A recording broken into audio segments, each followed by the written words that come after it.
In 2025, a young man entered Marlbank Cave in County Fermanagh, Ireland. It was supposed to be nothing more than a short adventure, a crawl through a few narrow passages, a chance to test his courage underground. But within hours, his story would be remembered as the man who was too tired to escape the cave.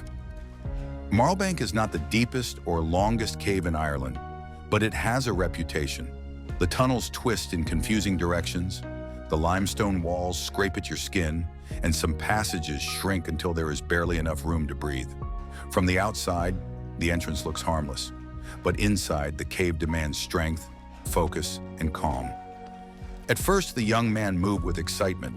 He crawled on his stomach, pushed through tight squeezes, and inched along damp stone corridors.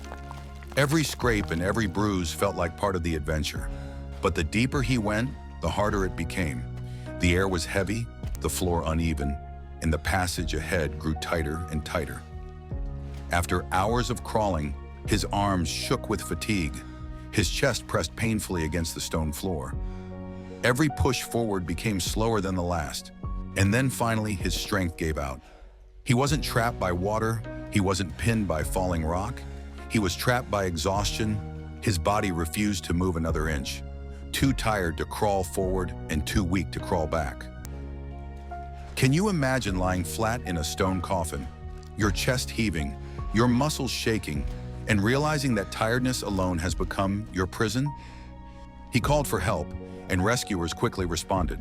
But once they saw where he was, they realized how difficult the situation truly was. The man was wedged in a passage barely wide enough for his body. There was no space to turn him around, no way to drag him backward without crushing him against the limestone. And every attempt to pull risked blocking the tunnel completely. For 7 long hours, he remained in that terrifying position. He could not move, could not help, could not even see how close freedom might be. All he could do was lie there in the dark and listen as rescuers began their work. The decision was made. They would not pull him out the way he came in. Instead, they would carve a new way around him. Rock-breaking equipment was brought into the cave.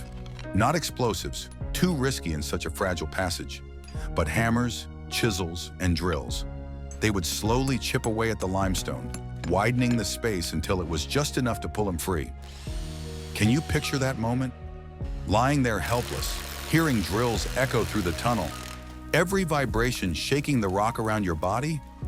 Would you feel relief that rescue was coming, or terror that one strike too many might bring the ceiling down? The rescuers pressed on, piece by piece, stone by stone. They chipped away at the wall. It was brutal work. The passage was so narrow that even the rescuers struggled to swing their tools. Sweat dripped from their helmets.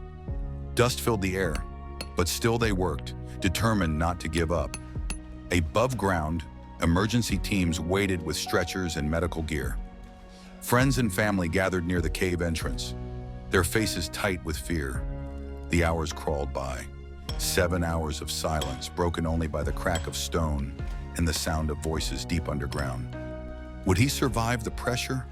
Would his body hold up against fear and exhaustion? Or would the cave prove stronger than the rescuers fighting to free him? Finally, progress was made. The rescuers broke through just enough rock to carve a narrow bypass. They guided him slowly, carefully, inch by inch, away from the squeeze. Every pull mattered. Every breath echoed in the tunnel. One slip could still turn the rescue into tragedy. But at last, after 7 hours in the dark, he was freed.